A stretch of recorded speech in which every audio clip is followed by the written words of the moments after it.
Halo, Assalamualaikum warahmatullahi wabarakatuh. Saya Nina Martini, SPD dari SMP Negeri 5 Tuban, calon guru penggerak angkatan 5. Dalam kesempatan yang berbahagia ini, saya akan menyampaikan aksi nyata modul 1.4 tentang budaya positif. Dalam aksi nyata ini, saya berbagi pengalaman baik dalam pengimbasan budaya positif bersama teman rekan sejawat di CGP Angkatan 5, yaitu dengan Bapak Arifin SPD MPD. Kami mengimbaskan budaya positif di MGMP IPS SMP Kabupaten Tuban. Dalam pendidikan guru penggerak angkatan 5 ini, saya didampingi oleh fasilitator saya, yaitu Bapak Sigit Pamungkas SPD dan Ibu Wilujeng Rina Astuti SPD sebagai pengajar praktik. Rancangan tindakan aksi nyata, latar belakang. Dalam mewujudkan karakter murid yang kokoh, tangguh, disiplin, mandiri, dan tanggung jawab, maka perlu untuk menanamkan budaya positif di lingkungan kelas maupun di sekolah. Penumbuhan budaya positif harus dilakukan guru melalui kontrol pribadi yang baik, karena guru adalah among bagi murid. Belajar kontrol diri dengan menggali potensi agar tercapai tujuan mulia, yaitu sesuatu menjadi seseorang yang kita inginkan berdasarkan nilai-nilai yang kita hargai. Maka perlu untuk mengimplementasikan konsep-konsep inti dalam modul budaya positif di lingkungan kelas. Dan yang kedua, membagikan pemahaman dan pengalaman dalam menerapkannya kepada rekan-rekan di lingkungan pendidikan. Tujuan aksi nyata yang pertama, menggerakkan komunitas sekolah untuk bersama-sama mengembangkan dan mewujudkan visi sekolah yang berpihak pada murid berdasarkan nilai-nilai kebajikan universal sesuai dengan profil pelajar Pancasila. Kedua, implementasi budaya positif di lingkungan sekolah yang memerdekakan murid untuk menciptakan ekosistem sekolah aman dan berpihak pada anak. Ketiga, mewujudkan kolaborasi dengan seluruh pemangku kepentingan sekolah agar tercipta budaya positif yang dapat mengembangkan karakter murid. Yang keempat, bersikap reflektif dan kritis terhadap budaya di sekolah dan senantiasa mengembangkan sesuai kebutuhan sosial murid. Tolak ukur dalam aksi nyata.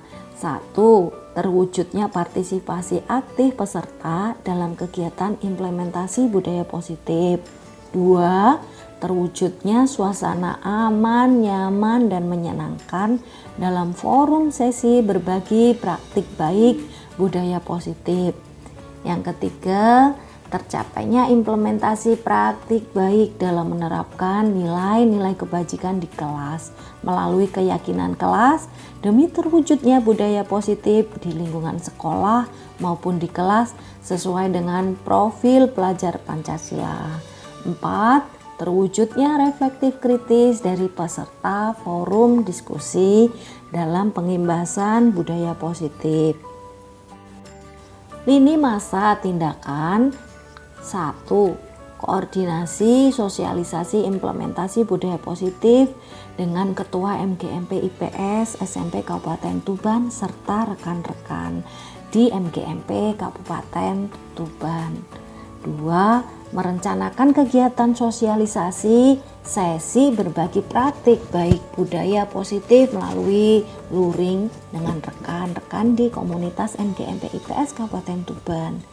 3. Tentunya saya menyiapkan sarana dan prasarana untuk pelaksanaan kegiatan implementasi budaya positif. 4. Memfasilitasi peserta dengan aman, nyaman, aktif, reflektif, kritis dalam pelaksanaan kegiatan.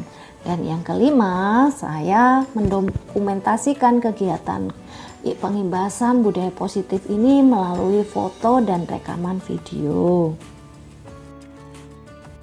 Dalam aksi nyata ini, dukungan yang saya butuhkan antara lain: 1. Partisipasi aktif semua komponen di komunitas pendidikan. 2. Motivasi dan dukungan pemangku kebijakan di komunitas. 3. Kolaborasi yang baik dengan rekan-rekan di komunitas. Dan yang keempat, tentunya sikap dan pikiran yang terbuka terhadap perubahan paradigma baru budaya positif. Nah, berikut ini aksi nyata pengimbasan budaya positif yang saya lakukan bersama rekan sejawat saya di komunitas belajar MGMP IPS SMP Kabupaten Tuban. Assalamualaikum warahmatullahi wabarakatuh. Bismillahirrahmanirrahim. Rabbi shrahli sadri wa yassir li amri wahlul 'uqdatam min lisani yafqahu qawli. Rabbi zidni ilma warzuqni fahma. Yang terhormat Ibu Kartini Ewawati, Pembina MGMP Mapel IPS Kabupaten Tuban. Yang saya hormati Bapak Keswa Widodo SPD MPD, Ketua MGMP IPS SMP Kabupaten Tuban, serta teman-teman sekalian, Bapak Ibu guru yang berbahagia hari ini, yang telah meluangkan waktunya menghadiri undangan MGMP di kegiatan MGMP Kabupaten Tuban. Terima kasih atas kesempatan yang diberikan oleh komunitas belajar MGMP Kabupaten Tuban. Dalam kesempatan yang berbahagia ini, saya Nina Martini, TPP Angkatan 5, beserta Bapak Arifin, kami satu angkatan memiliki kewajiban dalam pendidikan guru penggerak Angkatan 5 untuk mengimbaskan tentang budaya positif yang harus kita kembangkan di sekolah. Bapak Ibu,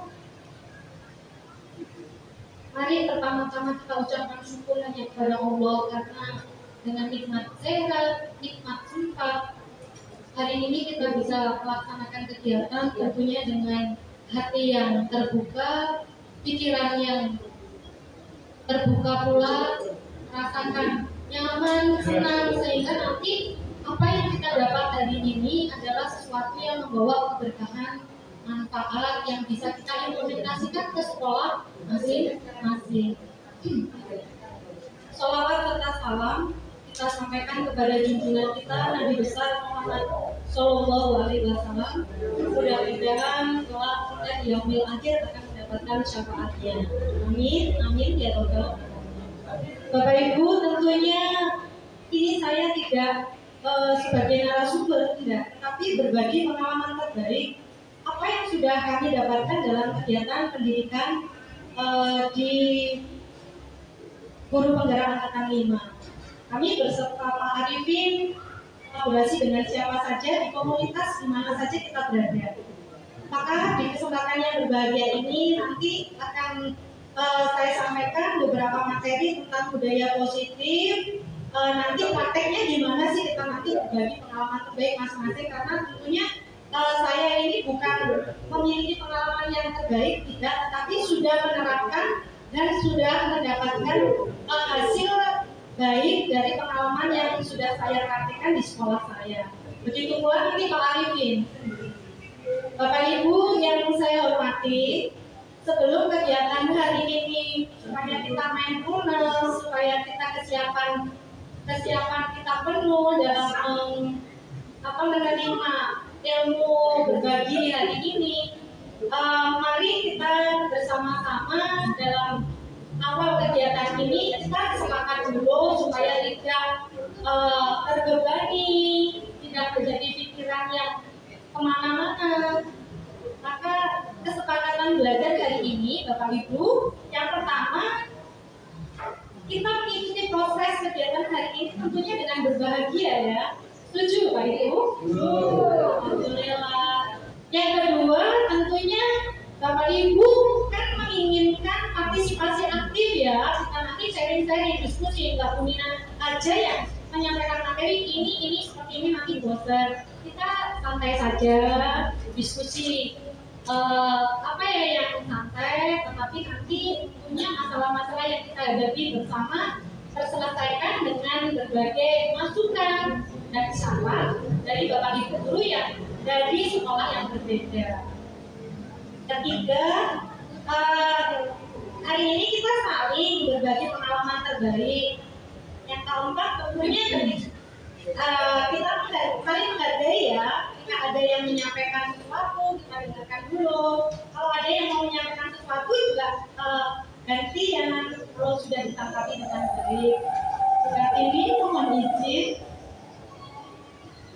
Kemudian HP kita sepakati mode sunyi supaya kita tidak terganggu.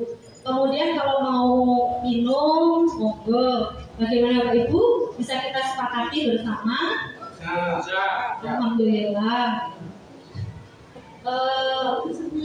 Berikutnya Bapak Ibu, supaya hari ini bersemangat, kita check-in dulu kan Bapak Ibu, kita cek diri kita sendiri. Sehingga apa yang kita kerjakan hari ini nanti memperoleh sesuatu yang bermanfaat. Kita end of the week. 1 minggu kemarin Bapak Ibu, halo. Alhamdulillah. Dari beberapa pertanyaan boleh dipilih satu saja. Kita end of the week.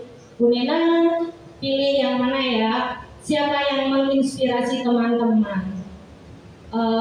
Kalau saya pilih yang menginspirasi saya ya. Inspirasi saya tentunya dari Bapak Ketua MDMP kita. Ini sangat menginspirasi saya. Beliaunya adalah sosok yang silent, tangguh, sabar. Aplaus untuk Bapak Ketua kita. Iya, memberikan ngomong begitu deh. Guru itu kalau kita pelajari bersama berdasarkan filosofi KHD, guru itu amongnya murid. Pakai suara itu amongnya Bunina, karena Bunina anggotanya MDMP.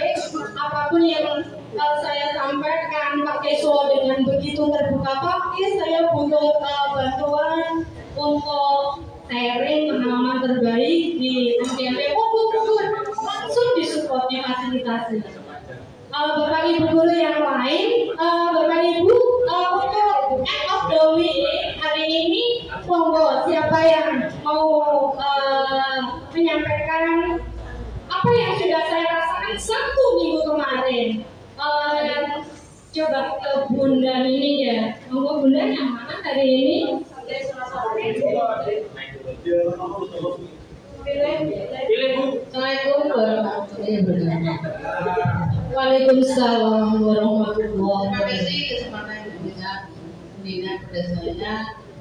Yang buat saya bahagia baik minggu kemarin maupun sekarang. Yang jelas saya kira cucu itu membahagiakan saja yang Subhanallah, alhamdulillah, sangat bahagia.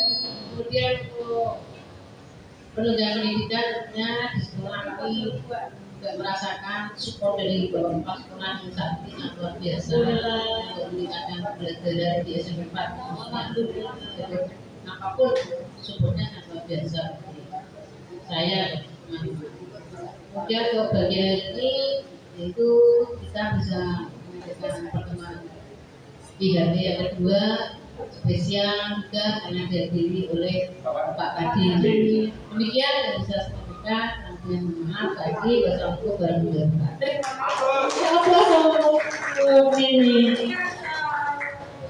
Alhamdulillah, di weeknya Bu Nini luar biasa sekali disupport dari Bapak Kepala Sekolah. Kemudian rasa bahagia yang luar biasa dengan kehadiran cucu. Dengan kehadiran cucu akan menambah kebahagiaan dalam keluarga. Berikutnya, ini kayaknya senyumnya sempurna ya. Dan ini adalah calon guru penggerak di angkatan 8 dan 9. Kita kasih semangat untuk Bu Desi. Iya, mendengar kabar dari Pak Ansa aja saya jadi amburadul. Ya, tertawa dan menanggiskan. Ya. Sudah tidak saya ungkap di sini saja, yang penting saya bahagia. Amin, bahagia ternyata ketuntasan dalam tugas. Sudah bisa buat KSOP, kemudian KOSP, kemudian dokumen satu tuntas, tas.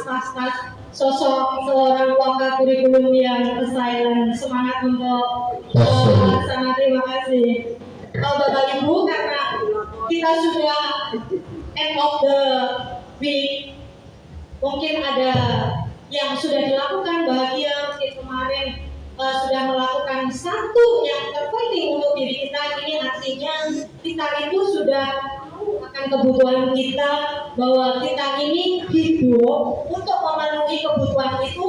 Tidak hanya kita bekerja tetapi lupa terhadap diri kita sendiri. Kebutuhan diri kita sendiri itu amat sangat penting, bahwa cinta kepada diri sendiri kadang-kadang terabaikan karena cinta terhadap pekerjaan. Maka harus seimbang Bapak Ibu.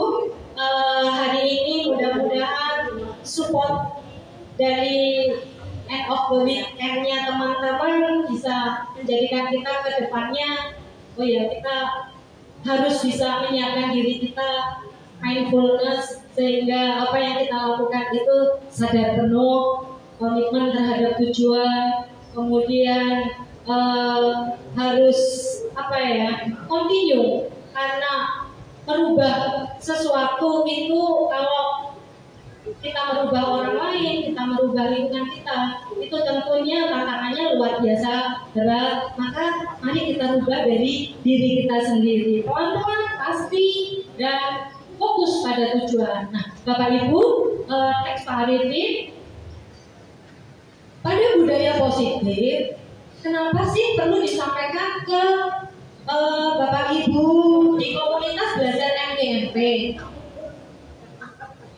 Coba kita perhatikan pada gambar. Menurut Bapak Ibu, bagaimana dari ketiga gambar itu? Budaya positif di sekolah kita itu seperti apa sih? Apakah saya masih suka mendukung anak supaya anak dapat disiplin? Kemudian masih adakah hukuman ketika kita di kelas agar hal positif tepat mengerjakan PR, diutus membuat peta silsilah keluarga pada kurikulum merdeka yang kelas 7.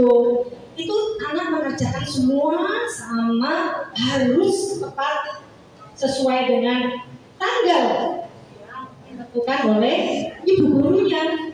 Nah, ataukah kita masih sering memberikan penghargaan? Monggo Bu Ari atau yang lainnya, yang mana yang jenengan rasakan di sekolah selama ini? Bagaimana menurut jenengan tentang hukuman, kemudian tentang penghargaan? Monggo Bu Ari.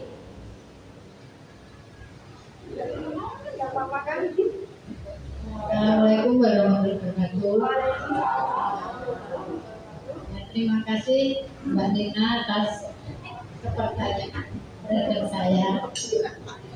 Kalau di sekolah saya itu santai-santai aja. Ya. Kalau nggak santai saya itu kalau ini loh ya kan, saya ngecek pekerjaan anak-anak di rumah. Itu masing-masing itu kan anak laki-laki banyak yang nggak ngerjakan. Akhirnya kan saya muring-muring. Kalau muring-muring itu saya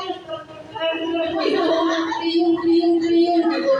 Akhirnya setelah saya pikir-pikir nggak ngapain kok. Gitu akhirnya kadang-kadang saya kan nggak saya cek biar saya nggak pusing gitu.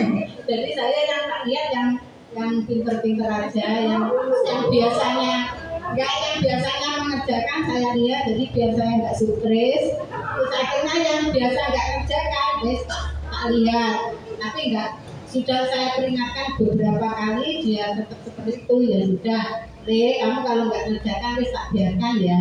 Wong masalahnya nanti langsung saya kasih nilai di bawah KM loh ya. Berarti sudah mengingatkan seperti itu.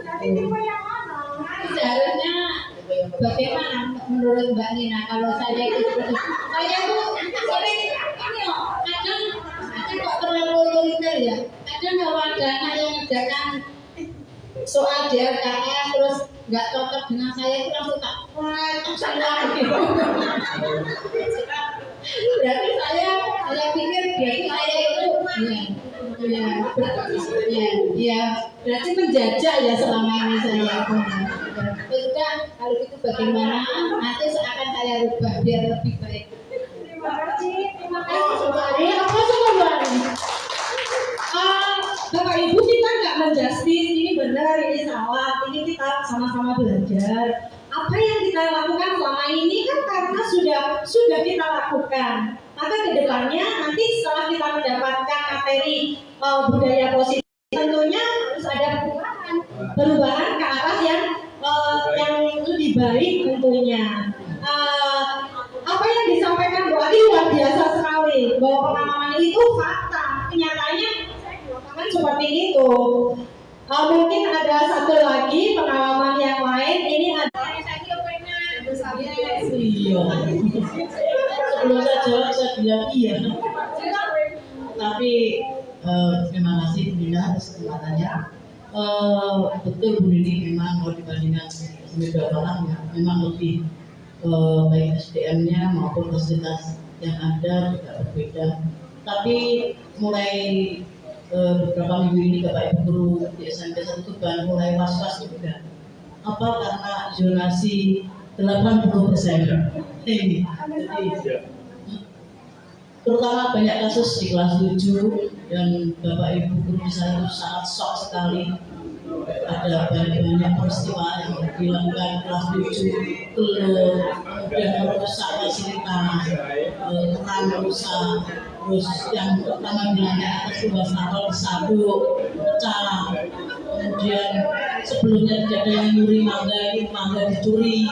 Lalu saya senyum-senyum saja kalau di Malang mangga pentil-pentil habis sudah kaget kalau di SMP 2 Malang. Jadi mungkin 3 tahun ke depan kalau zonasi 80%, mungkin SMP 1 mungkin jom maaf Bu.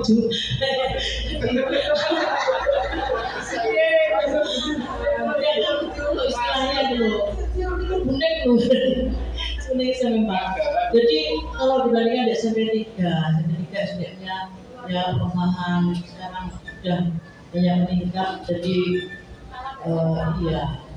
Bu Nina, ini kemarin saya tidak ikut, yang diikutkan itu 2 guru, sebetulnya guru TK, tapi karena guru TK-nya ada acara di luar, akhirnya guru IPS, Bu Irma dan guru prakarya ya. Itu 2 hari, jauh sekali, zoomit tentang BIMTEK SRA. Nah, dari hasil itu ditularkan ke teman-teman bahwa Bapak Ibu guru itu tidak boleh memberi hukuman, apapun itu, juga tidak boleh memberikan penghargaan. Nah ini kita tidak boleh memberi reward kepada siswa yang mungkin berprestasi di kelas, mungkin nilainya paling bagus, apalagi kita menyebutkan nilai, itu juga tidak boleh. Nah ini dalam rangka itu makanya saya tidak memberi hukuman dan juga tidak memberi reward. Terima kasih. Luar biasa sekali. Memang kita beda sekolah, beda pula kondisi, sehingga sebagai guru posisi kita itu seperti apa nanti akan dijelaskan lebih lanjut oleh teman kita Bapak Arifin, bahwa posisi kontrol kita sebagai guru yang baik itu seperti apa. Tetapi ternyata Bu Siti Basti sudah mengenal bahwa sekolah di apalagi kita di kurikulum merdeka ya, bahwa guru itu adalah among, di mana guru itu menuntun siswa kita itu punya kodrat zaman dan kodrat alamnya, sehingga kita tidak bisa memaksa mereka, tetapi kita memenuhi kebutuhan mereka berdasarkan keragaman yang murid miliki. Nah Bapak Ibu, ternyata dari hukuman penghargaan ini punya efek masing-masing bagi peserta didik kita. Pak Arifin, lanjut. Bapak Ibu, budaya positif merupakan perwujudan dari Bapak Ibu yang terlibat terlibat dalam komponen pendidikan itu tentunya harusnya membawa budaya positif di lingkungannya, sehingga harus dilakukan secara kontinu dan kesadaran penuh. Nah, kita nanti akan membahas berikutnya bahwa ada motivasi intrinsik dan ekstrinsik. Yang mana sih ini yang harus kita lakukan? Next, Pak Arifin.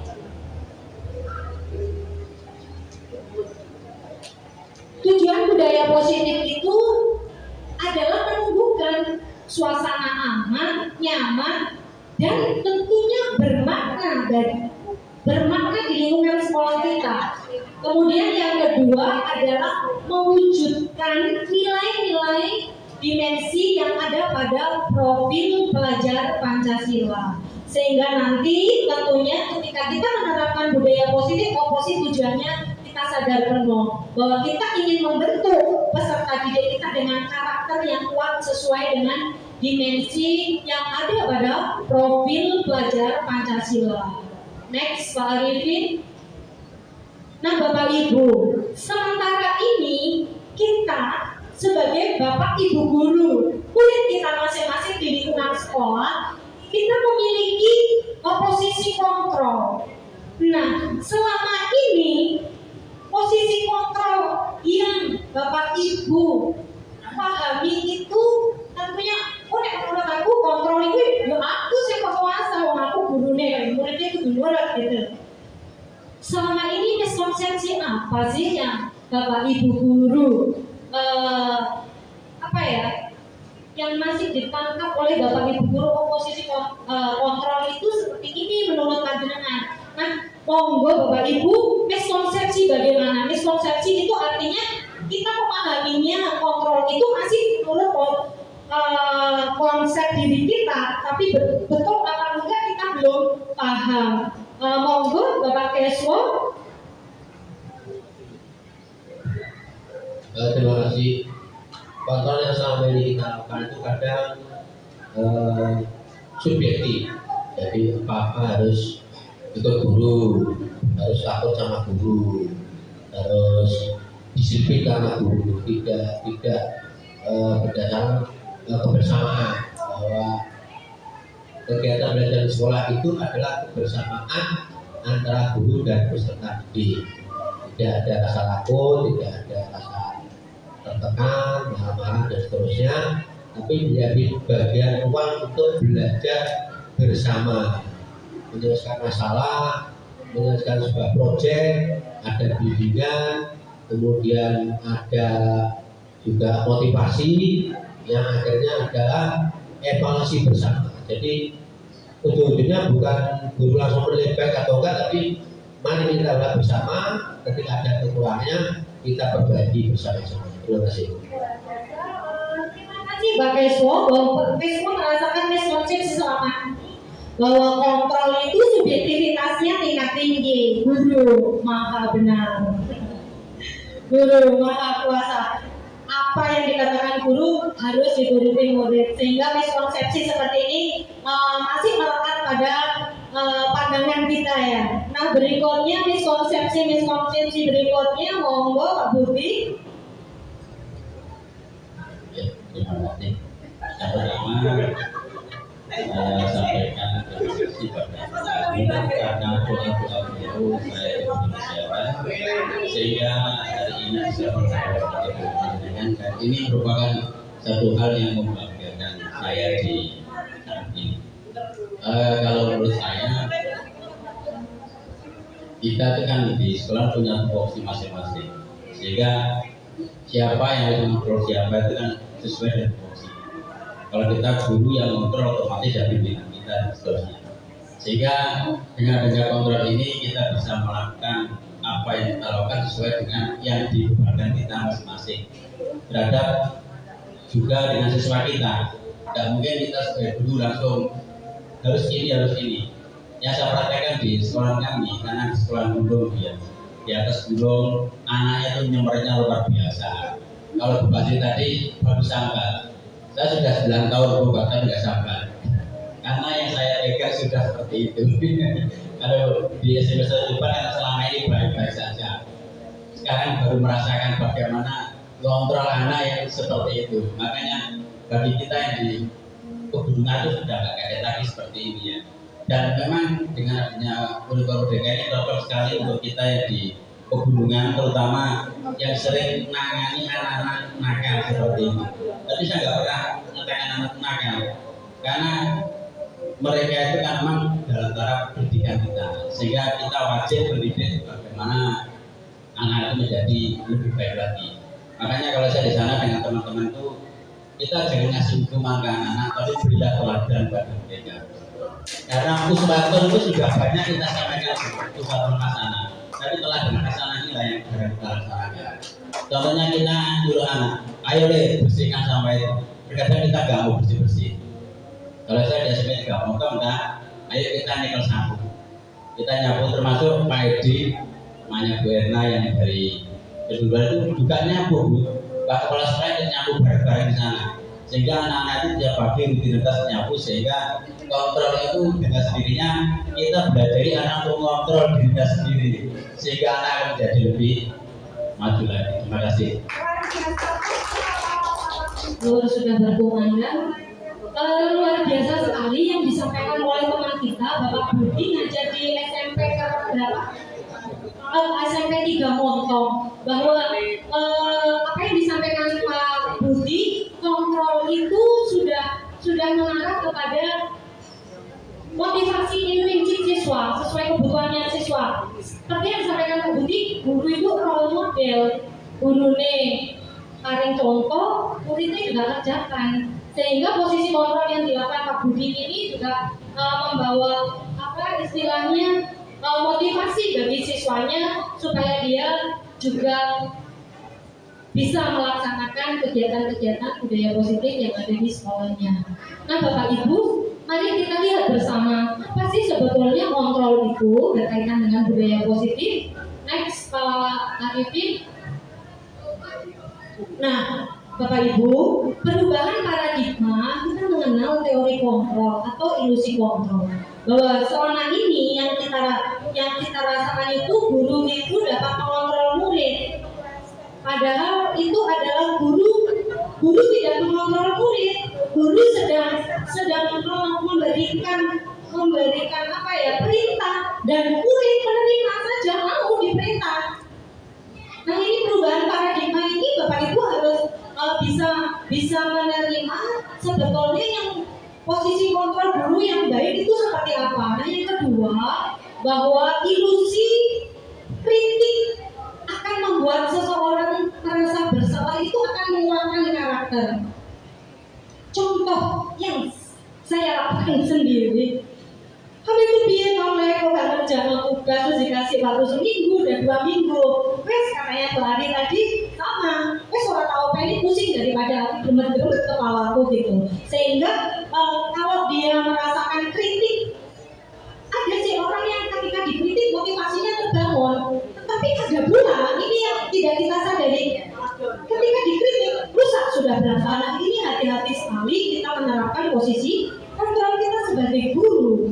Kemudian ilusi bahwa semua penguatan positif, efektif dan bermanfaat. Jadi kalau kita menyuruh murid untuk budaya bersih di sekolah, datang tepat pada waktunya, kerjakan siji, kerjakan KB, tertib, meneng, anteng di kelas, guru bahagianya luar biasa. Apakah seperti itu kontrol yang baik? Nah berikutnya, ilusi bahwa orang dewasa itu memiliki hak untuk memaksa. Aku kan gurumu boleh nurut.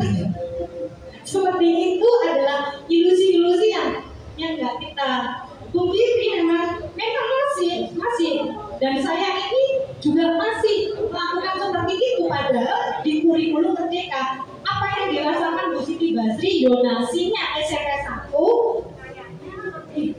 mungkin intensitasnya lebih tekan kepala saya ketika menghadapi siswa kelas 7. Dia datang nggak tahu dia tujuan sekolah itu apa. Dia bahagia sekali. Dia membawa kodrat alamnya bahwa dia mau sekolah itu senang gitu. Datang senang jajan buku itu loh dibuka kayak gelas. dia nggak ngepet, dia berkemana, itu kemana. Nah ini yang selama ini paradigma seperti ini masih melekat pada diri kita. Next Pak Arifin.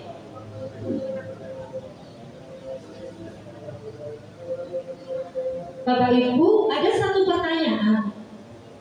Siapakah sesungguhnya ya yang memiliki kontrol? Tadi sudah dijawab oleh teman kita dari SMP Negeri 3 Montong ya, bahwa kontrol itu nggak harus dari guru. Kalau saya guru dikontrol kepala sekolah karena ini kontrol berkaitan dengan budaya di sekolah. Kalau di kelas berarti kontrolnya ya guru gitu. Apakah seperti itu? Nah Bapak Ibu guru kita cermati bersama. Next Pak Arifin. Bapak Ibu, seperti kutipan dari Bapak Stephen ini bahwa bila kita ingin membuat kemajuan perlahan, pelan-pelan, step by step, ubahlah sikap dan perilaku diri kita sendiri. Namun, bila kita ingin memperbaiki cara utama kita, maka kita mengubah kerangka acuan kita. Ubahlah bagaimana Anda melihat dunia. Bahwa dunia itu penuh impian. Dunia yang bermakna untuk kita, apakah sama maknanya untuk siswa kita? Jadi Bapak Ibu, ketika kita melihat dunia, bagaimanakah kita berpikir tentang manusia? Siswa kita, murid kita adalah manusia yang punya hati, perasaan, dan dia hidup. Hari ini perlu kita sadari, mereka sedang berproses. Next ke depannya kita punya tanggung jawab membangun siswa kita supaya dia nanti siap menghadapi dunianya. Ubahlah paradigma ini Bapak Ibu, sehingga skema pemahaman dan penjelasan aspek-aspek tertentu dengan realitas sesuai dengan lingkungan kita masing-masing. Nah ini kutipan-kutipan yang bisa membangun pemahaman serta pengetahuan kita nanti kita di kelas dan di sekolah itu bagaimana. Nah next berikutnya, perubahan paradigma. Dari rangkaian yang sudah kita diskusikan bersama itu ada stimulus respon dan teori kontrol. Yang selama ini coba Bapak Ibu cermati, yang lebih banyak jenengan lakukan itu apakah stimulus respon ataukah sudah mengarah kepada teori kontrol? Terima kasih sekali Ibu Kartini, pembinaan GMI. Stimulus respon, monggo Bu Kartini.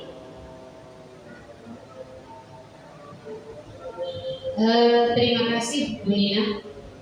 Dengan memperhatikan perubahan paradigma yang ditampilkan, ditayangkan di slide itu, bahwa ada stimulus respon dan teori kontrol. Sebagian besar yang sudah kita laksanakan adalah ke stimulus respon. Satu saja, realitas. Pandangannya adalah kebutuhan kita sama. Kebutuhan kita sama. Misalnya kebutuhan di dalam pembelajaran di kelas. Itu kebutuhannya kita pandangannya sama, satu kebutuhan. Padahal sebenarnya masing-masing siswa itu mempunyai realitas kebutuhan yang berbeda walaupun di materi yang sama. Oleh karena itu kembali kepada miskonsepsi kontrol, Bu Nina. Seperti yang disampaikan Pak Keswo, kenyataannya yang ada realitanya bahwa semua kontrol itu berpusat dari guru, sehingga guru menjadi kuasa, menjadi ahli menjas, penentu. Nah, itu padahal kita tahu bahwa kompetensi anak berbeda-beda. Misalnya kita menganggap dewa, guru itu dewanya anak-anak, semuanya bersumber dari guru. Padahal kita tahu sekarang dengan update-nya informasi melalui Google, kita itu bahkan bisa bisa ke bonus buder. Sekarang itu kita bisa ke bonus buder apabila kita tidak selalu mengikuti perkembangan iptek yang ada. Terutama kita yang generasi-generasi yang tua itu akan ke bonus buder itu jadi. Oleh karena itu kita bisa suatu saat itu kita menimbang dari anak sebagai narasumber kita, bukan guru satu-satunya narasumber. Sementara yang ada adalah guru satu-satunya narasumber. Ini Bapak Ibu, anak-anak kita apalagi kalau di desa, kita tidak tidak melaksanakan tes IQ, sehingga kita tidak tahu anak-anak didik kita ini apakah semua berada di IQ yang normal ataukah ada di IQ yang lebih. Kalau nanti IQ-nya 20 itu kan sudah super, itu dia grade cepat dia mikirnya. Kadang kita tidak merasa bahwa ada anak kita yang dia masuk ke grade, sehingga kadang satu materi kita sampaikan dia muncul beberapa pertanyaan yang luar biasa banyak. Kadang gurunya ditanya itu kalang kabut, akhirnya untuk menutupi itu gurunya marah. Kok terus wey? Kadang ada juga gurunya ditanya di luar kelas, tetapi di hadapan teman-teman guru itu pun juga akan muncul ego. Tetap bekas yang disalahin. Ini kondisi realitanya. Karena saya mengalami. Iya. Saya mengalami seperti itu. Oleh karena itu kita ke perubahan teori perubahan paradigma ini, yang teori kontrolnya itu bagus sekali apabila kita aplikasikan bahwa realitasnya kebutuhan anak-anak itu berbeda. Contohnya, anak yang pintar gambar, dia sangat butuh sekali kompetennya terkait gambar tadi. Anak yang pintar IPS, dia akan butuh sekali kompeten terhadap IPS, sehingga mapel IPS anak itu akan enjoy. Tapi dia di mapel matematika, dia malas, nggak bisa. Padahal guru matematika menghendaki semuanya harus pintar, semuanya harus bisa. Itu yang masih kurang kita pahami bersama. Jadi ini kalau Bu Lina tadi tanya, yang kita alami ini yang stimulus respon apakah teori kontrol? Selama ini baru jenjang, baru tahap stimulus respon. Terima kasih. Terima kasih, luar biasa sekali pandangan-pandangan dari Ibu Pembina MGMP Kabupaten Tuban, Ibu Pembina MGMP IPS Kabupaten Tuban, bahwa coba mari kita cermati bersama apa yang disampaikan Ibu Kartini. Selama ini yang masih menguasai kita itu adalah teori-teori tentang stimulus respon. Nek diutus ya butuh dijalankan, begitu ya. Kerjanya bar gitu. Nah, kita cermati aja dari realitas, kemudian cara pandangnya sampai ke model akhirnya, bahwa teori respon stimulus respon itu endingnya nanti menang kalah gitu ya. Aku gurunya kan kudu menang, muridnya kudu nurut. Padahal coba kita amati teori kontrol, mulai dari kebutuhan, kemudian kemampuan, kompeten yang berbeda, cara pandang yang berbeda, sampai pada model berpikirnya itu nggak ada menang kalah, nggak ada, sama-sama menang-menang. Karena pada paradigma kurikulum merdeka itu memanusiakan hubungan, sama kebutuhannya sama, nggak ada yang kepengen menang, nggak ada yang kalah, terpenuhi kebutuhannya dengan baik-baik, sehingga model berpikirnya menang. Next, Bapak Ibu kalau sekarang sudah tahu stimulus respon itu begini ciri-cirinya, kemudian teori kontrol gitu dengan identifikasi seperti ini, maka mari kita bersama-sama dengan pelan-pelan, continue, dan harus tatak gitu. Mau kita meninggalkan yang kurang baik, dan kita ayo bareng-bareng pelan-pelan. nggak mungkin bisa dijalankan sendiri tanpa komunitas bersama-sama. Next berikutnya, sambung, lanjut. Nah, pada gambar seperti kita lihat disiplin itu seperti apa? Apakah mereka kalau diutus berdiri satu, berdiri semua, mulai satu, mulai semua? Apakah seperti ini yang dikatakan disiplin? Next, Pak Arifin. Bapak Ibu, disiplin positif itu menggali potensi menuju kepada satu tujuan, sesuatu yang dihargai dan bermakna. Sedangkan pada nilai-nilai kebajikan universal itu meliputi adanya keadilan, ketangguhan, kejujuran, rasa bersyukur, sabar, percaya diri, resilient, rajin. Nah, kalau kita sudah tahu nilai disiplin positif dan nilai-nilai kebajikan universal yang ada pada lingkungan kita, maka next Pak Arifin, bagaimana mewujudkan budaya disiplin positif di lingkungan kelas dan lingkungan sekolah kita? Ada 3 motivasi menurut Diana Bosman bahwa motivasi itu satu, ada yang memotivasi untuk menghindari ketidaknyamanan atau hukuman. Kemudian untuk mendapatkan imbalan atau penghargaan. Ini motivasi seseorang melakukan sesuatu. Dan yang ketiga, untuk menjadikan orang yang seperti yang mereka inginkan. Dari ketiga ini, Bapak Ibu, coba panjenengan identifikasi mana yang motivasi intrinsik dan mana yang motivasi ekstrinsik. Kalau menurut jenengan, dari ketiga motivasi yang ada pada slide itu, yang mana yang intrinsik dan mana yang ekstrinsik? Monggo bulat.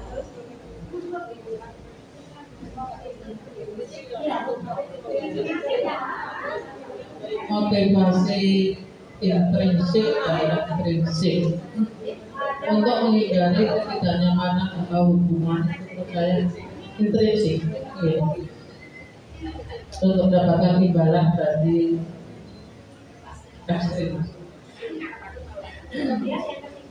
untuk menjadi orang yang mereka inginkan juga ekstrinsik. Oke, terima kasih masukannya dari Bu Lasmiasih. Bapak Ibu, kita cermati bersama untuk menghindari ketidaknyamanan atau hukuman. Contoh, kalau saya ini supaya nggak ditegur, saya berangkatnya lebih awal begitu. Bendiarani sregep, woi guru itu semangat gue sregep. Kemudian untuk mendapatkan penghargaan atau pujian gitu, sama kan? Berarti kita melakukannya dari orang lain gitu ya. Sedangkan untuk yang ketiga, bahwa kita ingin menjadi diri kita sendiri. Aku tanggung jawabnya enggak ke kepala sekolah. Aku tanggung jawab adalah membentuk komunitas yang ada kepala sekolah, ya ada siswa, ya untuk saya sendiri. Maka aku wajib datang tepat waktu. Maka 1, 2 itu termasuk motivasi ekstrinsik. Sedangkan yang ketiga ini adalah motivasi intrinsik. Nah, seberapa besar motivasi ekstrinsik dan intrinsik ini itu? Seberapa besar pengaruhnya bagi perubahan budaya positif di lingkungan kita? Nah, mari kita lihat. Next, Pak Arifin.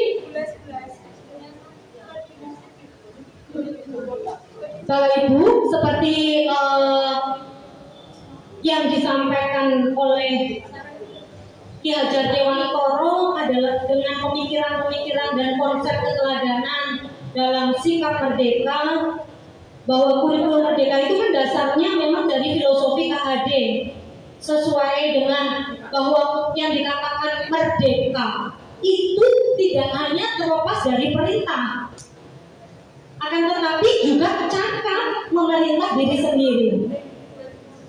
Jadi kita nggak pintar merintah, tapi merintah awal diri itu lebih lebih penting. Jadi kalau menurut panjenengan apakah merdeka itu sekadar bebas sakar PDW tanpa jeluntrungan wes merdeka gitu kan, enggak.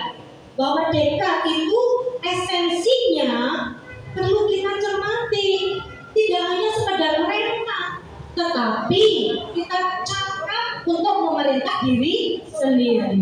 Next berikutnya,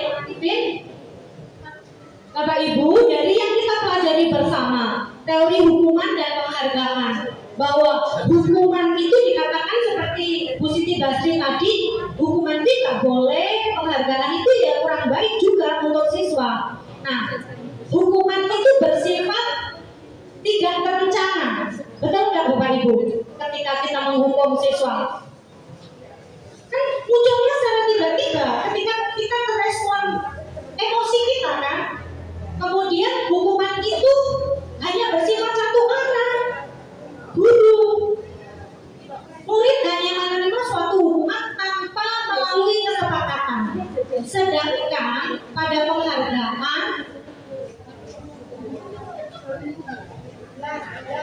Alkitab mengungkapkan bahwa penghargaan maupun hukuman adalah cara mengontrol perilaku seseorang, menghancurkan potensi. Nah ini, coba ini kita cermati, ternyata hukuman dan penghargaan itu menghancurkan potensi untuk pembelajaran yang sesungguhnya. Nah ini kita jadi tersadarkan bahwa ternyata kita memberikan penghargaan ada efeknya ya.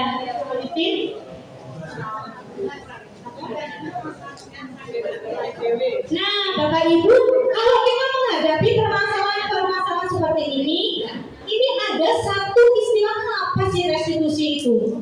Nah, yang kita diskusikan dari awal tadi itu adalah sebuah kesalahan, permasalahan guru, siswa, lingkungan kita. Maka kita sekarang mengenal restitusi adalah proses menciptakan kondisi bagi murid bagaimana mereka memperbaiki kesalahan sehingga mereka kembali kepada kelompoknya dengan karakter yang lebih kuat. Jadi tadi kalau muridnya sering terlambat, nggak kerjakan, tinggal sirain ngeluh gitu. Nah ini caranya diatasi dengan apa? Nah ini kita mengenal satu langkah yang namanya restitusi, yaitu menciptakan kondisi bagaimana murid bisa memperbaiki kesalahan. Next, Pak Arifin. Bapak Ibu, ciri-ciri restitusi antara lain bahwa tidak akan menembus kesalahan restitusi, tapi melakukan proses belajar dari kesalahan kehidupan. Kemarin begini, besok berarti aku nggak boleh karena kemarin merugikan. Kemudian cirinya ingat, memperbaiki hubungan, memanusiakan hubungan. Artinya kalau orang Jawa bilangnya apa ya, uang gitu ya. Iya. Kemudian ada tawaran, bukan paksaan. Kemudian menuntut, bukan menuntut. Memenuhi kebutuhan dasar, fokus pada solusi dan fokus pada pembentukan. Next, Pak Arifin. Bapak Ibu, ada 5 posisi kontrol. Mari kita cermati bersama dari 1 sampai 5. Kita ini yang sering lakukan posisi yang mana nih? Monggo yang lainnya Mbak Ana. Monggo, ini ada Ibu Guru dari SMP Raulat 1 akan menyampaikan posisi kontrol yang sudah sering dilakukan. Ya. Kalau saya nomor 1, harusnya wakilnya nomor 1. Misalnya besoknya saya untuk saya, dia minggu berikutnya tidak mengikuti pelajaran saya. Iya, pinggiran sekolah. Maka saya kira yang nomor. Karena kalau nomor 1 justru anak untuk saya. Tidak, jadi saya pilih yang nomor 3. Terima kasih sekali. Aplaus untuk Ibu Ana yang dilakukan Bu Ana selama remaja di kelas itu dia nggak menghukum, takut. Wah, takut aku nggak mau, ya aku menghukum. Takutnya dia malah menghukum aku. Nanti kalau dia nggak masuk, aku kan sih solo dewe.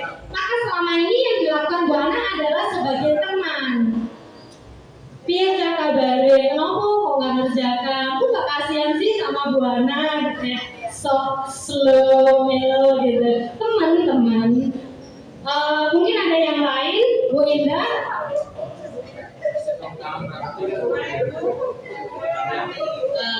Mungkin kalau ya dengan adanya kurikulum, saya pribadi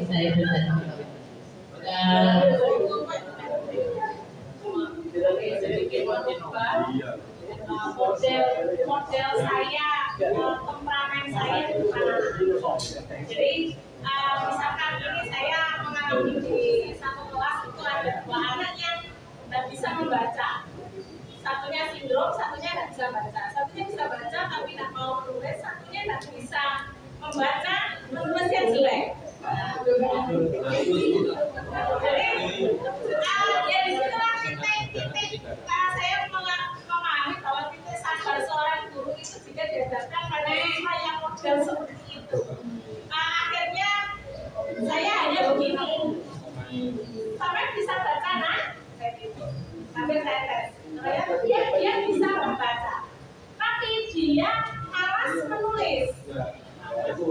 Kemudian saya begini, kalau kamu malas menulis, yang harus kamu latih, dipaksa agar kamu bisa menyelesaikan tugas yang kami berikan. Jadi bukannya saya marah tidak, tapi ini untuk kamu sendiri nak. Terus kemudian si anak ini mengangguk, sehingga pertemuan selanjutnya dia mengumpulkan tugas kemudian yang tidak bisa membaca ini lucu, mencatat kemudian mengulang kan gitu. Setelah mengulang tulisannya jelek gitu. Nah bagi saya saja yang mata tua ini saja kesulitan membaca, apalagi anak-anak. Kemudian saya tanya, sambil saya tes karena saya dengar dia nggak bisa baca. Coba kamu bisa baca nak? Bisa. Oke. Apa ini W? Apa ini I? Apa ini B? Dibaca. Akhirnya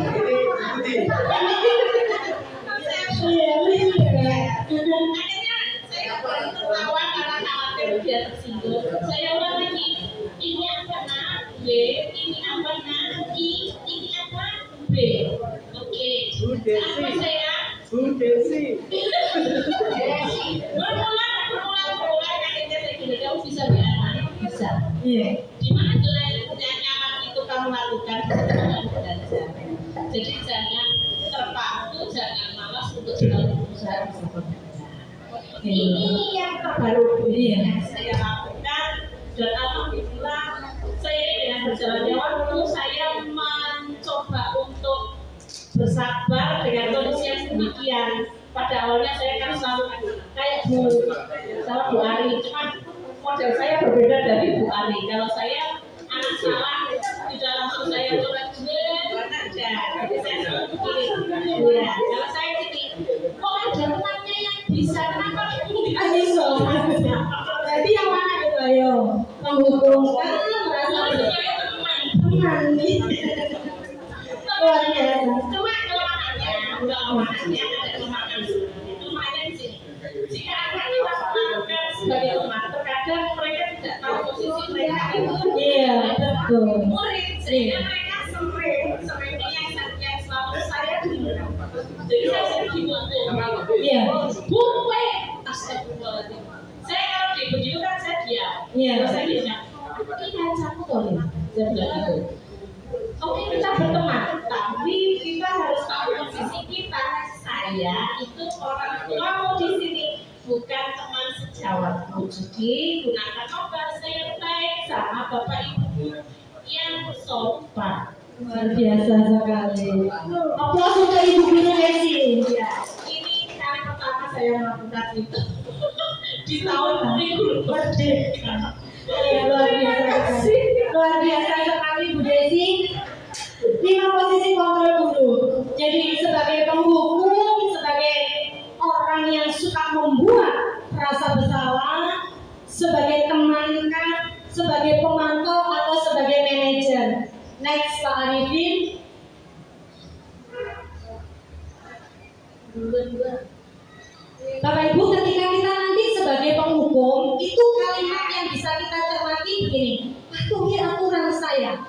kalau tidak awas begitu.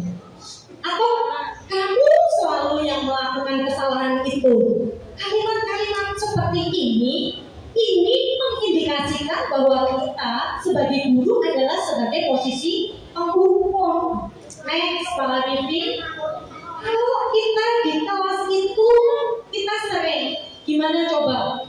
Kalau orang tua kamu tahu perbuatanmu seperti ini, berapa kali sih Bu Nina harus memberitahu kamu supaya kamu bisa jadi baik? Maka ini identifikasinya kita ini guru dengan posisi membuat orang merasa bersalah. Yang ketiga, posisi kita sebagai teman. Kalau sebagai teman, kalimat-kalimat yang sering terlontar itu biasanya begini. Ayolah bantu Bu Nina, demi Bu Nina ya, nggak kasihan kamu sama Bu Nina. Kalau kamu diingatkan terus, kamu bosan loh. Ayo bantu Bu Nina toh, kamu bisa nggak jadi orang baik? Atau mungkin begini kalimatnya, ya sudah, lagi nggak ngerjain nggak apa-apa ya. Nanti lain kali dikerjakan, ayo itu ewangi. Nah, ini posisi kontrol kita sebagai guru, posisi guru sebagai teman. Yang keempat, posisi sebagai monitor, gitu. Monitor. Telat, si Budi datang telat. Ngerti nggak? Jam berapa masuknya? Budi padahal Budi murid yang aktif. Atau mungkin Desi gitu datang. Desi. Kegiatan-kegiatan siswa itu kita lihat, terus kita awasi, dan posisi memantau ini peraturan yang ada di lingkungan kelas maupun sekolah itu adalah sebuah konsekuensi. Apakah membawa kepada perubahan yang positif atau enggak? Next, yang terakhir adalah posisi sebagai pemimpin atau manajer. Jadi guru itu berbuat sesuatu tidak ditentukan sendiri, tapi melibatkan murid secara bersama-sama, mempersilahkan murid untuk mempertanggungjawabkan atas perilakunya, mendukung murid untuk menemukan solusi. Jadi ada konsekuensi, ada kesepakatan. Kalau pada posisi pemimpin atau manajer, ini kita menghindari konsekuensi, tetapi membangun kesepakatan. Mungkin contoh-contoh yang sering kita lakukan begini. Coba, jika kamu meyakini ketika kamu telat, apa resikonya ketika kamu telat? Apakah kamu bersedia memperbaiki? Ya Bu, saya siap, nanti ketika jam istirahat, nanti saya akan mengerjakan karena saya tadi kan telat. Nah, ini membangun kesepakatan. Kemudian ada juga kalimat seperti ini pernyataannya. Apa rencana kamu untuk memperbaiki hal ini? Sehingga diajak berpikir siswanya. Nah, ini adalah posisi manajer. Nah, Bapak Ibu, dari 5 posisi kontrol ini tentunya Bapak Ibu sekarang sudah jadi terkenalkan. Maka nanti ketika proses pembelajaran di kelas maupun di sekolah, untuk menciptakan budaya positif ini kita posisi yang baik yang mana ya? Oh, jadi kontrol kelima-limanya tentunya. Tetapi saya yakin dari kelima itu juga ada posisi ada yang positif, yang bisa berdampak negatif juga. Contoh yang teman ya, teman kita oke lah lebih dekat dengan siswa. Tapi kadang suatu saat mereka itu juga agak menghujat ya, karena mungkin iya kayaknya agak agak manja-manja. Terus kita harus jadi guru harus bisa menempatkan posisi kita bagaimana saat kita menjadi pemantau, bagaimana guru sebagai pemimpin atau manajer. Jadi menurut saya kelimanya ini ya ini penghukum juga boleh ya, penghukum juga boleh, tapi penghukumnya tadi tanda petik tadi ya itu. Jadi ya yang manajer ini tentunya adalah hubungan dalam proses pembelajaran. Kita sebagai harus bisa mengkoordinir kelas, mengkondisikan kelas itu bagaimana, waktu juga, dan bukan muridnya kita. Terima kasih. Ini luar biasa sekali, luar biasa sekali. Kalau menurut Bu Siti, semua posisi inilah ya kita sebagai isinya aja di kelas kita gimana? Kalau kita ketemu seperti ini ya kita posisikannya katanya Bu Badri boleh ya menghukum, tapi hati-hati juga loh. Sebagai teman itu juga membawa pengaruh yang belum tentu baik begitu. Nah, next berikutnya harus membuat keyakinan kelas, tidak peraturan kelas. Kita tadi telah mencermati ada motivasi intrinsik dan motivasi ekstrinsik.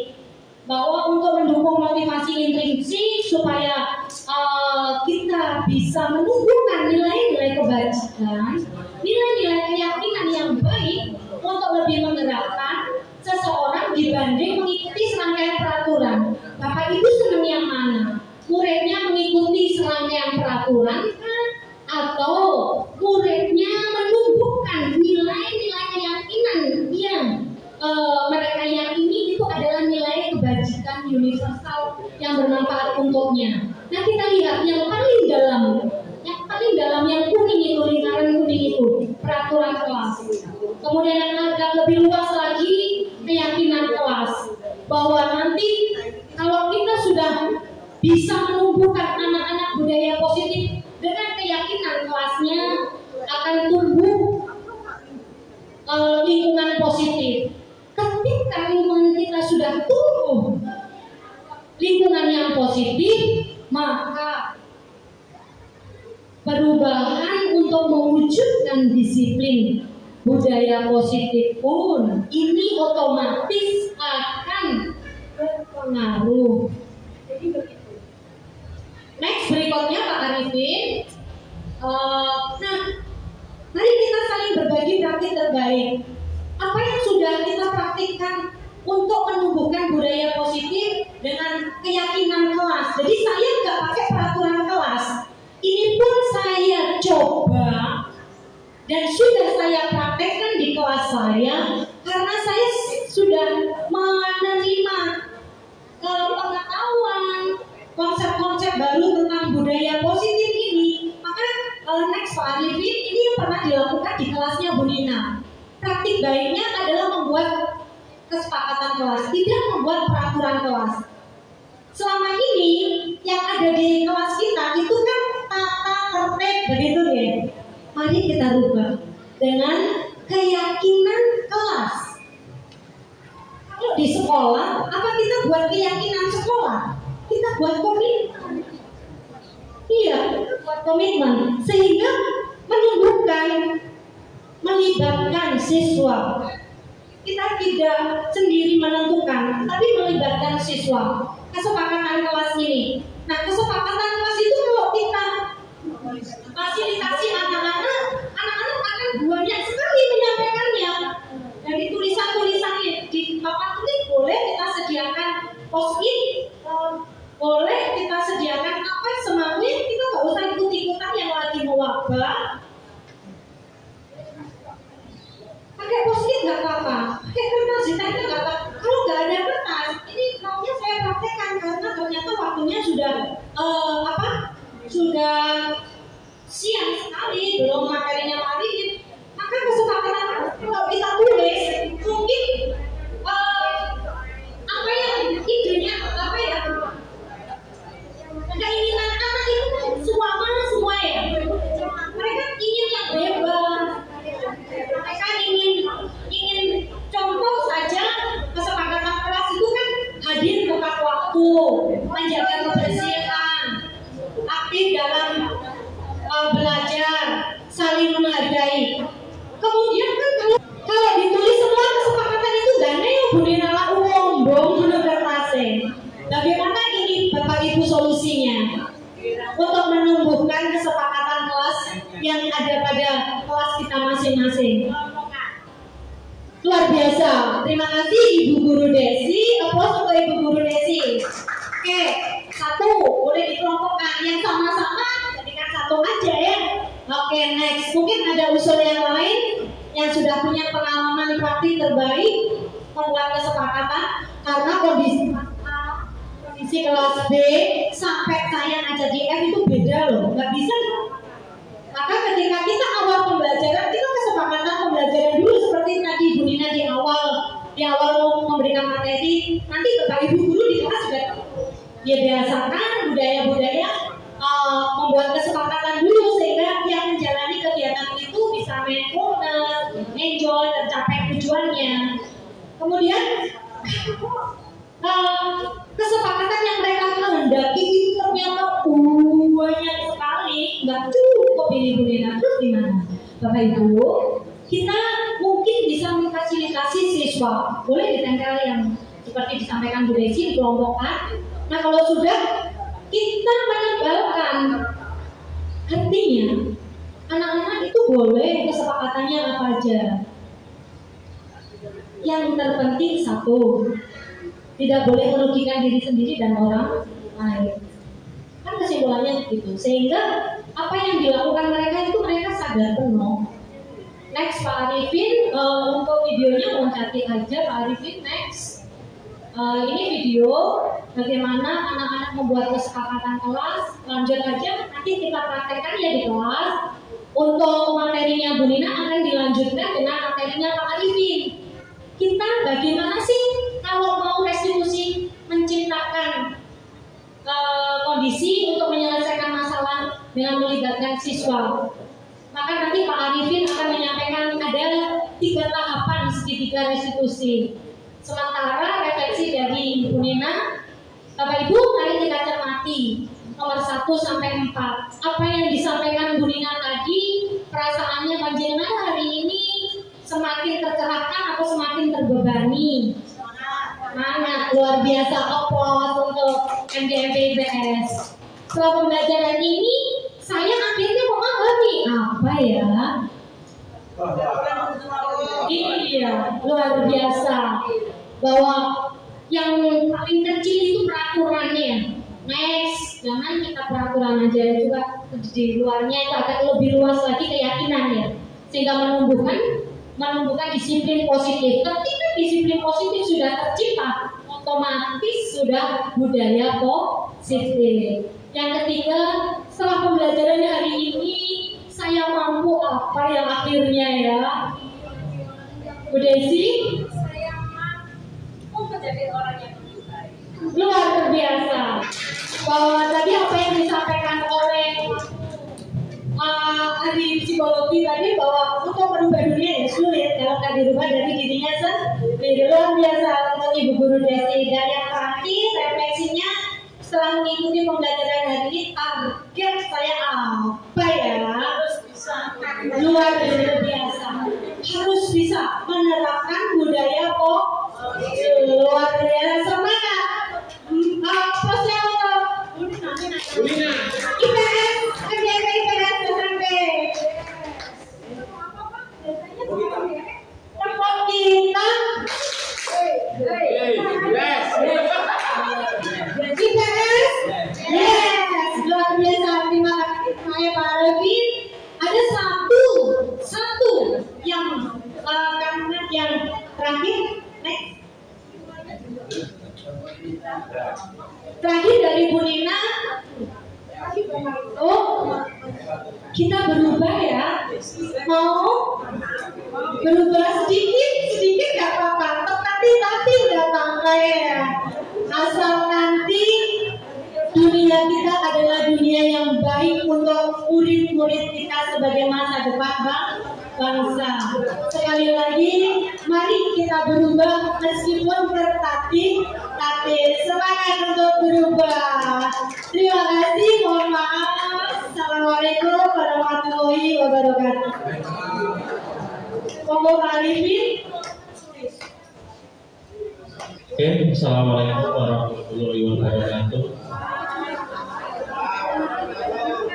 Ini menyambung materi dari Bu Nina mengenai budaya positif, ada disiplin positif. Sekarang lanjut ke praktek dari segitiga restitusi. Oke, segitiga restitusi di situ ada tiga tahapan. Yang pertama yaitu memvalidasi tindakan yang salah. Yang kedua, menstabilkan identitas. Yang ketiga, menanyakan keyakinan. Tiga definisi tadi adalah mengenai kita itu ini tahapannya harus dilalui dari restitusi tadi, yaitu membuat siswa menyadari bahwa ada yang salah dalam dirinya. Di sini penyelesaiannya harus dari hati. Kita menyentuh dari hati anak itu yang paling dalam. Ya, sentuhan dari hati. Kalau seperti ini, Desi, kamu belum mengerjakan tugas, silakan keluar. Nah, ini wajah-wajah nggak keren dari ini. Oke, lanjut, Bu Lina. Nah, ini tadi mengenai langkah-langkahnya, yaitu menstabilkan identitas. Nanti di sini saya akan menampilkan 2 video, nanti bisa dilihat. Itu langkah yang pernah.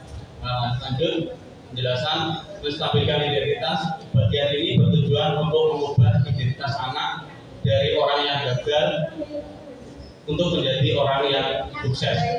Anak yang melanggar peraturan, sedang mencari perhatian, adalah anak yang sedang mengalami suatu kegagalan. Dia mencoba untuk memenuhi kebutuhan dasarnya, namun ada benturan. Biasanya ini anak itu mencari perhatian di sekolah, ini sering terjadi ya. Yang kedua, dengan validasi tindakan yang salah. Setiap tindakan yang kita lakukan dengan satu tujuan, yaitu memenuhi kebutuhan dasar. Kalau kita memahami kebutuhan dasar, apa yang mendasari sebuah tindakan, kita akan bisa menemukan cara. Nah, pelan ya. Nah, ini dia.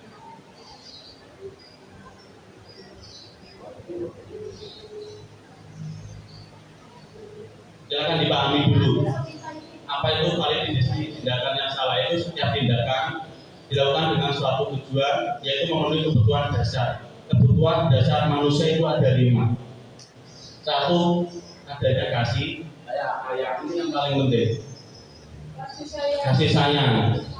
Ada timbul kebahagiaan. Biasanya orang itu semua anak didik kita adalah butuh adanya kasih sayang dari seorang pendidik, yaitu dari seorang guru. Nek gurune wae mlebu wis keren. Enggak. Muridnya bagaimana? Ini pertanyaan pertama. Nek gurunya, kalau gurunya datang sudah memasang wajah yang, nah ini memasang wajah langsung seperti itu, menurut Bu Rena menimbulkan di mana?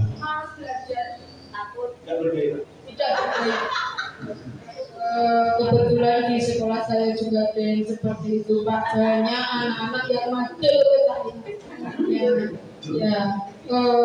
gurunya kalau mengajarnya IPA sama matematika itu guru dari jam pertama itu sampai jam terakhir itu orang satu itu ya membosankan, terus kalau keluar bilang kumpul iya. Dan karena kita itu gurunya memang kurang, jadi double. Saya ini juga termasuk guru, ya saya juga guru olahraga sama guru.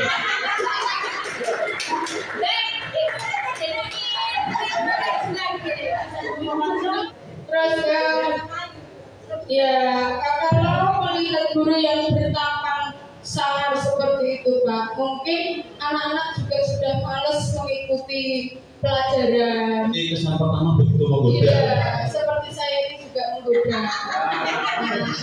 Kalau saya sama anak-anak tidak bertambah dari seperti Bina tadi ya, kita jadikan sebagai teman, kita jadikan sebagai kadang-kala yang macam galak, kadang juga ngajak bersahabat. Kondisional. Ya, kondisional. Karena nanti kalau kita sebagai teman terus itu nanti anak-anak juga menunjang.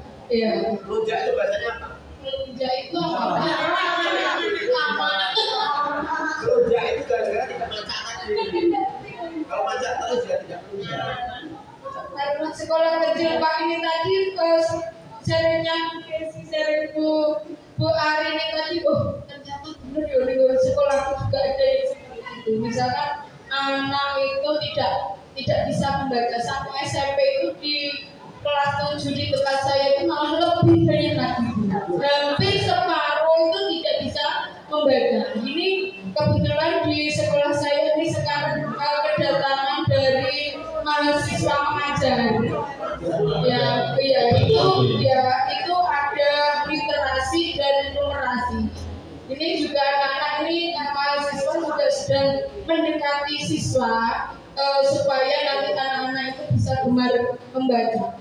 Ya, ini kelas 7 itu ada yang gaweane itu muter, nggak ada terus ya, literan. Ya, terus nanti ada anak tuh yang mainnya di luar ada. Ya, terus lagi ada yang suka bola voli itu mulai dari jam 7 sampai pulang itu voli. Ada. Itu nggak makan, berarti makannya bola voli. Sampai kesolan itu sampai bola itu saya sembunyikan. Ya, karena kita dimintanya olahraga terus gitu. Iya. Iya. Terus sukanya di luar lari terus itu ya ada. Iya. Ya iya sampai aku itu lompat di luar terus. Aku itu masuk kelihatan enak sama teman-temannya. Enggak Bu, saya senangnya di luar Bu ISIS.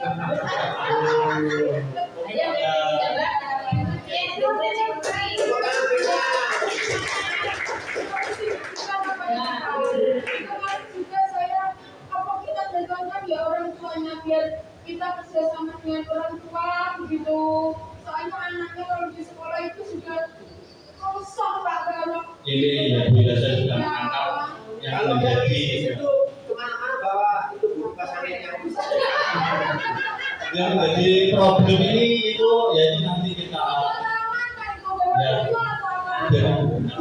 oke, itu dalam materi calon guru penggerak itu ada materi yaitu mengenai pembelajaran berdiferensiasi. Nanti ada itu ini sekali lagi soalnya saya juga baru mendapatkan materi itu baru minggu yang lalu. Lebih dijelaskan adalah karena keunikan dari peserta didik kita itu guru itu harus ini inovatif. Dengar sudah bosan di kelas kita ajar kalau kontekstual pembelajaran di ruang terbuka, bisa jangan di lapangan yang panas Bu ya, bisa di masjid atau musola, bisa di bawah pohon rindang ya. Yang penting anak itu yang pertama merasa nyaman. Anak itu merasa nyaman dan bahagia. Nek wis ketemu gurunya wis sumpah. Alamat nanti materi yang kita sampaikan. Yang pertama itu ciptakan suasana yang aman dan nyaman. Terus selanjutnya anak didik kita itu menikmati pembelajaran. Ini semua Bapak Ibu guru juga kadang-kadangnya juga sudah menerapkan ini. Kadang-kadangnya tensi kita kan naik dan turun. Apalagi jam rawan jam 12 ke atas. Terus males yang ini ya. Nah itu yang penting di kurikulum merdeka kita itu nanti ke SRA arahnya, sekolah ramah anak. Yang sulit ya ini, tapi dengan adanya budaya positif yang disampaikan Bu Rina tadi, kita semua harus berpikiran positif. Teori itu mudah, tapi prakteknya Bapak Ibu, kalau ada kemauan dari kita untuk berubah, insya Allah bisa. Oke, lanjut Bu Rina ya. Nah, menanyakan keyakinan ini yang tadi ada solusinya. Menanyakan keyakinan misalnya ini Bu Erna, murid saya bernama Erna misalnya, senangannya membuli temannya misalnya. Ya, dari sekolah saya juga ada. Mungkin ya hampir semua sudah ada karena keanekaragaman agama peserta didik kita. Apalagi yang di daerah pelosok, wow, ya, di daerah pelosok itu. Iya, juga tidak punya perbatasan, dirinya fisik juga ada. Iya. Kalau di story gimana Bu Yani? Di story.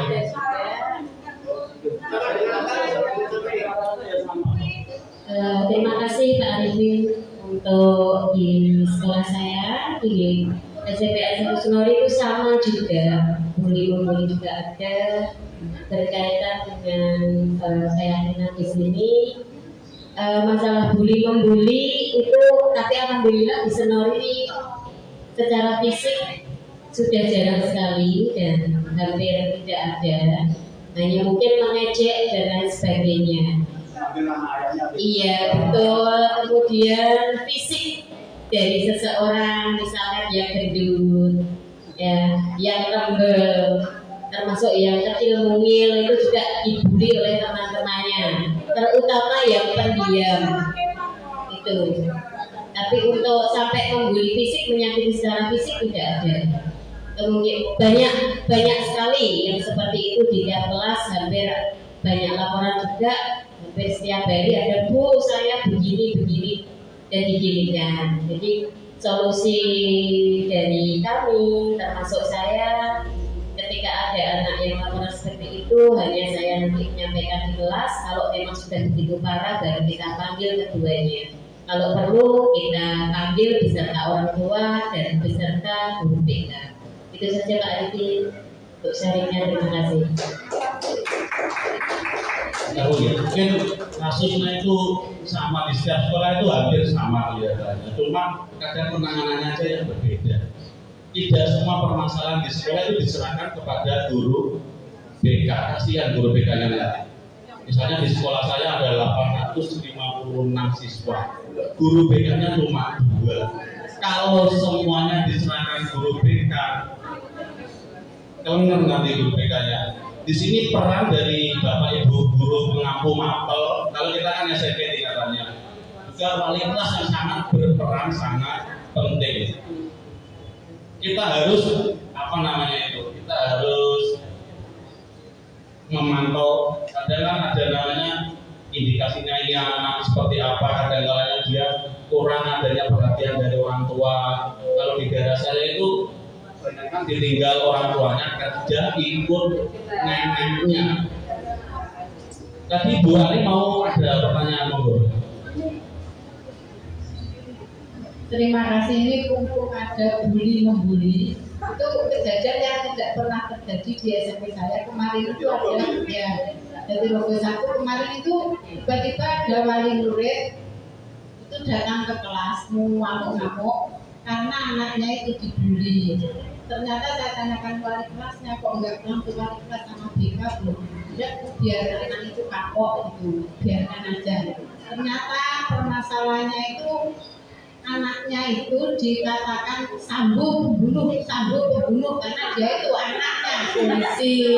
Nah, akhirnya anaknya itu laporan ke ibunya, tapi nggak berani lapor ke ayahnya, takutnya nanti kalau bawa pistol ya. Akhirnya ibunya saja yang di situ, jadi di kelas itu ruame. Ya kok bukan saya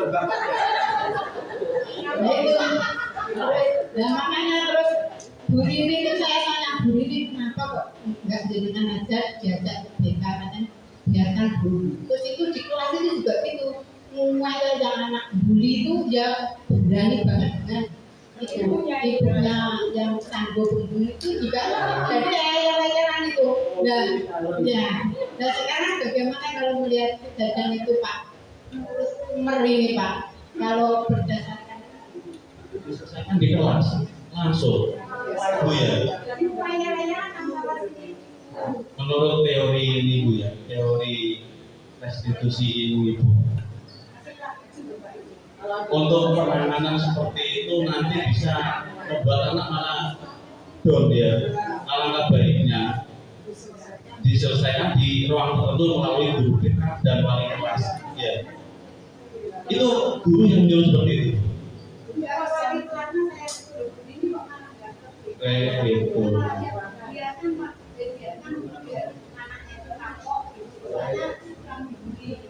Nah ini kalau menurut teori ini itu tidak dibenarkan Bu ya. Bisa satu mengganggu pelajaran.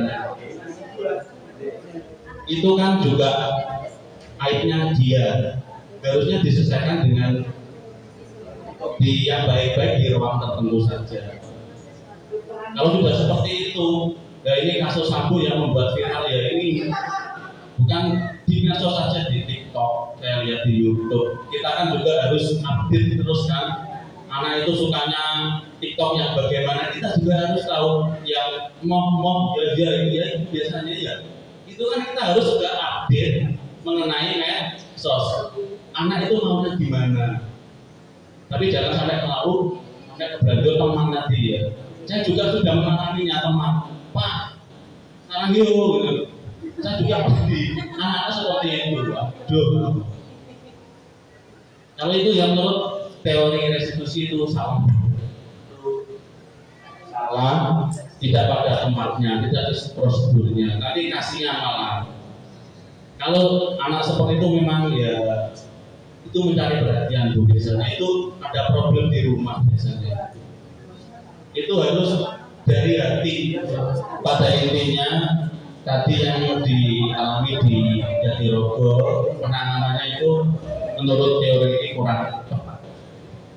Ya, kalau seorang guru biarkan diselesaikan di kelas kacau.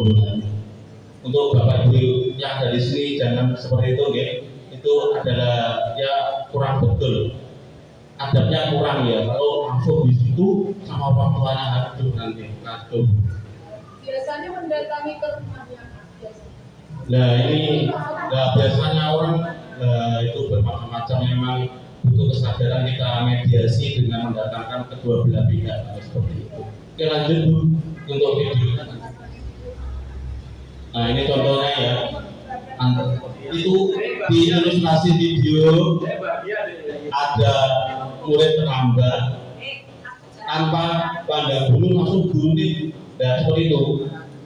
Disuruh apa tadi ya? Disuruh lari ke lapangan tanpa dia mendengar alasannya. Pokoknya awakmu salah. Kalau salah silakan lari. Ya, lari lagi. Ya. Terjadi sebuah kasus yang anak itu contoh saja misalkan kasus yang terjadi berhubungan dengan kasus sekolah terkadang tidak diperbolehkan mengeluarkan anak itu karena anak wajib mengikuti atau menuntaskan pendidikan tingkat dasar. Satu hal yang menjadi pemikiran saya sebenarnya antara tadi dikatakan di penjabaran Bu Nina juga ada. Sekolah kan punya tata tertib yang mana di kurikulum merdeka tata tertib itu sekarang lebih baik dibuat menjadi sebuah kesepakatan. Nah, terkadang anak-anak itu membuat heboh atau membuat masalah itu tidak hitung-hitung gitu. Bahkan sebenarnya permasalahannya itu bukan untuk sekolah, tapi permasalahan pribadi dengan pihak keluarga. Contoh aib asusila. Nah, sering terjadi terkadang kita sekolah ini didatangi oleh KPAI untuk tetap menerima si anak itu tetap belajar di situ. Jadi istilahnya seperti itu. Akan tetapi kondisi di lapangan, anak yang tahu anak ini bermasalah tentang hal itu jelas akan mendapatkan banyak bullying, akan mendapat banyak sorotan dari beberapa temannya. Lah, alangkah baiknya ini pemikiran saya, mungkin melalui panjenengan berdua yang sudah action di lapangan dengan banyak teman-teman yang ada di luar sana yang lebih hebat-hebat lagi itu bisa memberikan solusi kepada paling tidak sekolah itu punya satu legalitas yang mana kita juga bisa istilahnya menjaga marwah sekolah itu sendiri agar tidak hal-hal yang seperti itu tidak sampai terulang dan akhirnya menjadi sebuah budaya di masyarakat yang sudah biasa.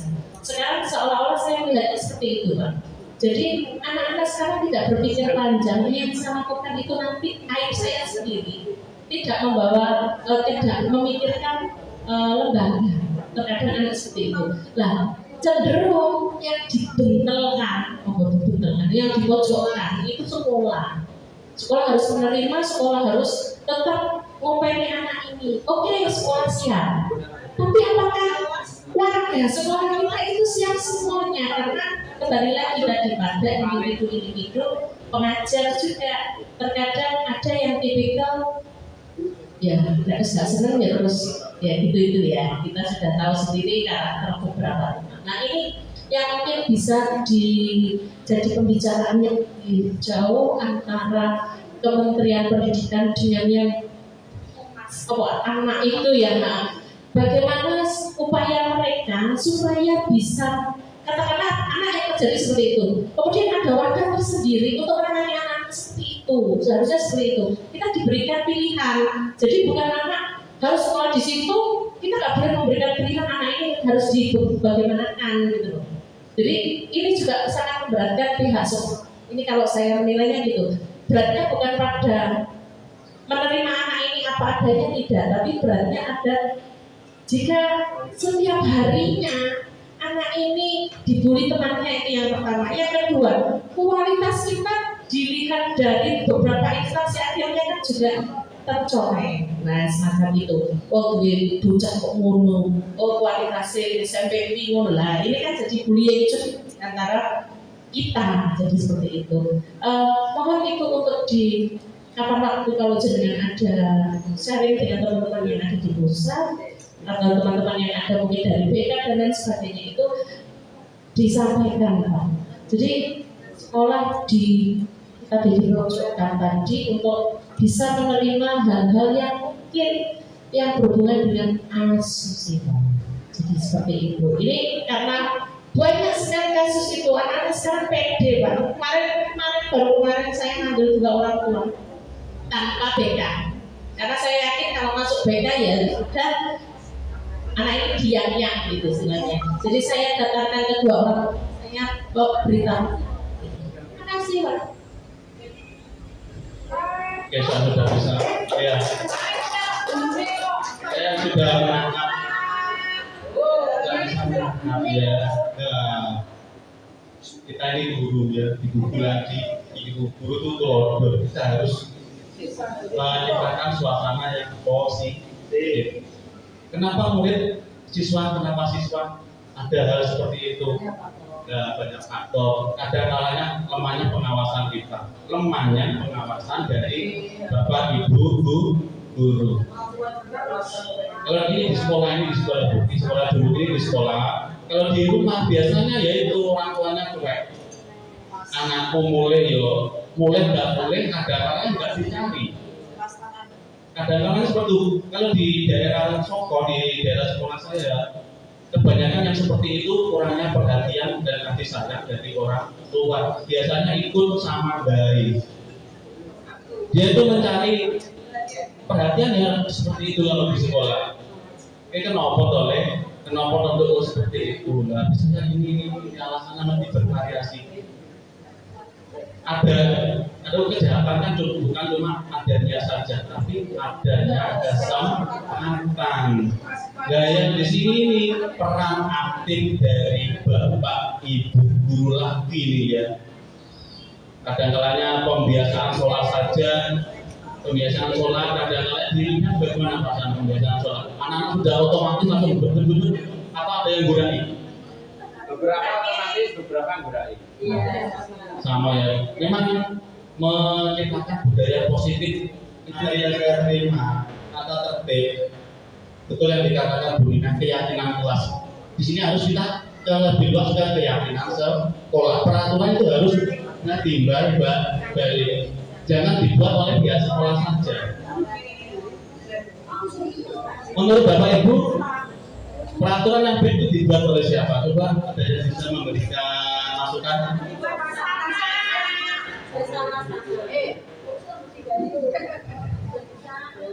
Terima kasih. Assalamualaikum warahmatullahi wabarakatuh. Kalau menurut saya pribadi Pak Nih, jadi peraturan itu hendaknya memang kan peraturan kalau seperti dibuat kita sendiri atau misalnya ada bapak kepala sekolah misalnya membuat tata tertib tentang sekolah, itu juga termasuk salah satu yang menunjukkan bahwa mereka bapak kepala sekolah itu tahu. Jadi sebaiknya tata tertib atau kesepakatan itu memang harus dibuat atas kesepakatan bersama. Dalam arti bukan mungkin tidak semuanya satu sekolah seperti itu nih. Mungkin seperti BK, kemudian ada wakil-wakil dari guru yang senior atau bagaimana seperti itu. Kemudian kalau menurut saya juga paguyuban itu juga perlu dilibatkan. Kemudian kalau kemarin saya dari pengawas itu hendaknya tata tertib itu bukan hanya berupa kewajiban anak saja, tetapi tata tertib itu berupa hak dan kewajiban juga harus dicantumkan. Demikian, terima kasih. Assalamualaikum warahmatullahi wabarakatuh. Dalam materi yang saya pelajari, memang di kurikulum Merdeka ini untuk membuat namanya bukan peraturan ya, keyakinan atau kesepakatan bersama. Entah bagaimana ya, ini harus ada feedback momen balik dari orang tua, komite atau paguyuban kepada sekolah. Kalau anak menganggap seperti ini, bagaimana nanti tidak ada yang dirugikan, tidak ada yang merasa dirugikan karena sudah menjadi suatu keputusan yang final. Di sekolah A, sekolah B ya, kadang-kadang hampir setiap sekolah ada kasus seperti itu. Untuk memberi nilai dan tidak memberi nilai itu dikembalikan kepada guru mapelnya, dikembalikan ke guru mapel asalkan datanya sudah ada. Ojo cuma jari itu harus berdasarkan data dan keberanian dari pimpinan sekolah sebagai manajer. Berani nggak beliaunya membuat keputusan kalau ini nggak lulus nggak masalah, asalkan ada langkah-langkahnya semua sudah terpenuhi semua. Jangan cuma anak ini nakalnya ini piye, nggak ada tugasnya ini piye.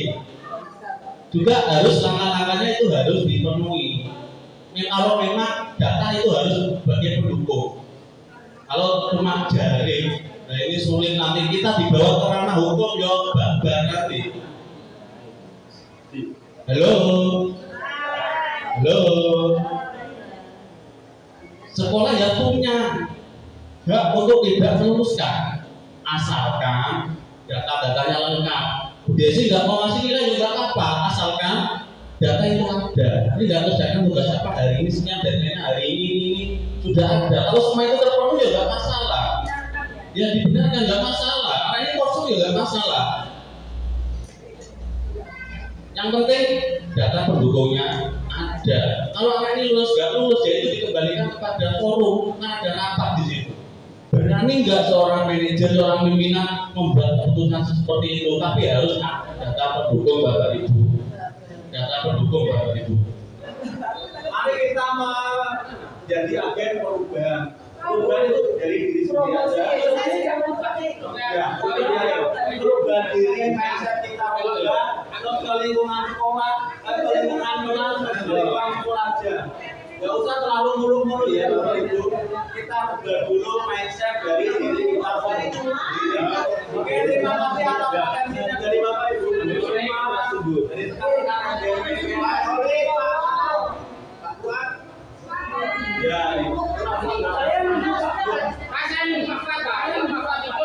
ya, jangan orang lain. Alhamdulillahirobbilalamin, materi 2 sudah tuntas Bapak Ibu. Terima kasih keaktifannya dalam proses saling berbagi pengalaman terbaik.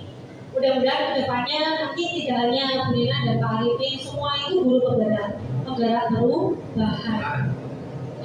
Ibu, demikian yang bisa kami sampaikan berdua. Selebihnya saya kembalikan kepada Bapak Keswo untuk menutup kegiatan hari ini. Terima kasih. Mohon maaf. Wassalamualaikum warahmatullahi wabarakatuh. Aplaus untuk mereka berdua. Dan aplaus untuk kita bersama.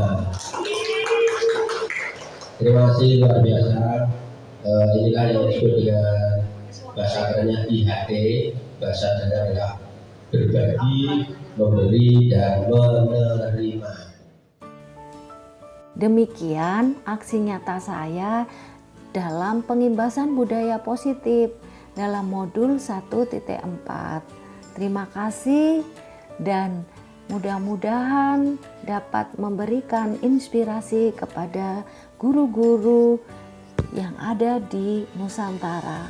Salam dan bahagia, bergerak, tergerak, menggerakkan. Wassalamualaikum warahmatullahi wabarakatuh.